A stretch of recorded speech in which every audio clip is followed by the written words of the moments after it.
मई 1974 में होंडा वालों ने 2 बंदे जापान से पाकिस्तान भेजे सिर्फ ये चेक करने के लिए पाकिस्तान में किस किस्म की मोटरसाइकिल कामयाब हो सकती है। वो लोग पहले Thailand, Malaysia, Indonesia, Iran, Philippine सब जगहों से घूम घाम के वो लोग यहां पे पहुंचे थे और जो कुछ उन्होंने इन सब मुल्कों में देखा वो जापान में कोई सोच भी नहीं सकता था।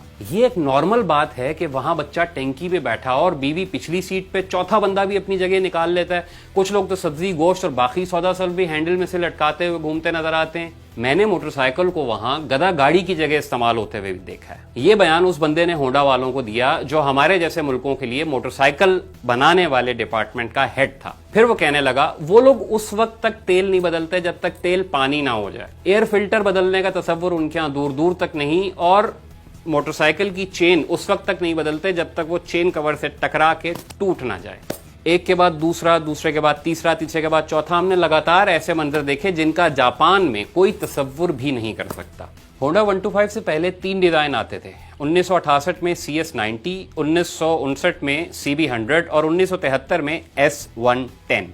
उन सबको बराबर देखभाल चाहिए होती थी, मार नहीं खाते थे और होंडा तरक्की पजीर मुल्कों में अपना शेयर तेजी से गिरता हुआ देख रहा था। जब ये सूरत हाल रिसर्च हेड को बताई गई तो उन्होंने फौरन कहा मुझे एक ग्राफ पेपर, कंपस और कुछ ज्योमेट्री वाली चीजें दो। सुबह वो बंदा एक नए इंजन डिजाइन के साथ दफ्तर आ गया। उधर जो बंदा डिपार्टमेंट हेड था उसने भी एक लाइट वेट और कम देखभाल वाले इंजन का डिजाइन बनाकर सामने रख दिया।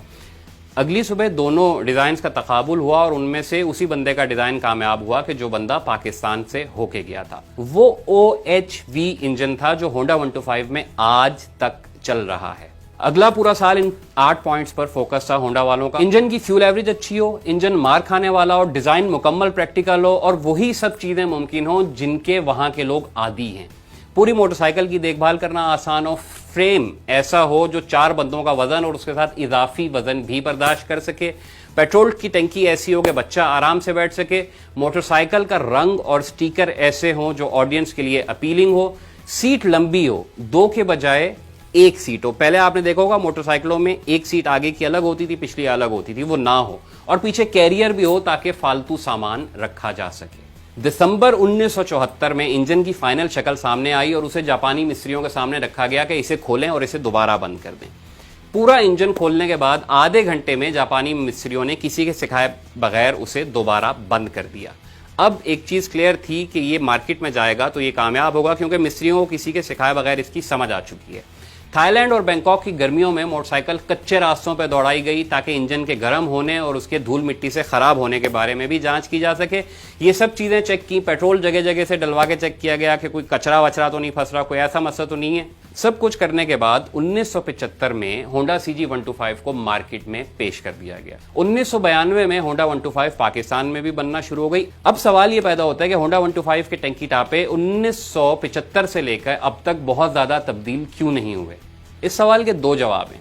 एक तो ये कि 2008 के बाद जापान में ये मोटरसाइकिल बननी ही बंद हो गई। चीन, पाकिस्तान, थाईलैंड वगैरह में अब भी ये बनती है, लेकिन जो भी रिसर्च एंड डेवलपमेंट होती है वो यहीं होती है।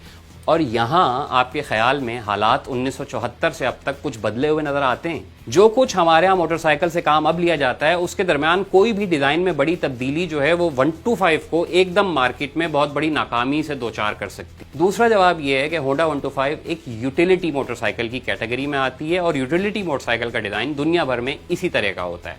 मोटरसाइकिलों की 6-7 किस्में हैं। ट्रेल होता है जो कच्चे रास्तों के लिए होता है, क्रूज होती है जो हैवी बाइक टाइप की चीज है, इसी तरह रेसिंग मोटरसाइकिलें अलग से होती हैं। अब 125 या 70 के अलावा बाकी सारी हैवी मोटरसाइकिलें या ट्रेल या रेसिंग बाइक्स उठा के देख लें, कहीं महंगे पार्ट्स का मसला होगा, कहीं फ्यूल एवरेज कम होगी, कहीं आप 4 बंदे इकट्ठे उसके ऊपर नहीं बिठा सकेंगे और बहरहाल नखरे इतने होंगे उन सब मोटरसाइकिलों के कि बंदा मोटरसाइकिल चलाता हुआ नहीं लग रहा होगा मोटरसाइकिल बंदे को चला रही है। हाँ, जो आदमी 125 को यूटिलिटी मोटरसाइकिल के तौर पे खरीदता है वो अच्छी तरह जानता है कि इससे क्या क्या काम लिए जा सकते हैं और ये मोटरसाइकिल किस किस्म के सारिफीन को दिमाग में रख के बनाई गई है। कंपनी ये जानती है कि यूटिलिटी मोटरसाइकिल डिजाइन में कोई भी ऐसी चीज शामिल करना या तब्दीली करना चंगी भली मार्केट को छेड़ने वाली बात होगी। कम से कम पुर्जों के साथ ज्यादा से ज्यादा वजन खींचना, सामान रखने की जगह होना, इंजन को कम से कम देखभाल दरकार होना और एक मोटरसाइकिल पे सारी फैमिली का आना जाना मुमकिन बना लेना, ये सारे पॉइंट पाकिस्तानी मोटरसाइकिल मार्केट में एक आम आदमी की जरूरत होते हैं। जब तक ये जरूरत बाकी है तब तक चाहे वो होंडा हो, चाहे सुजुकी हो, चाहे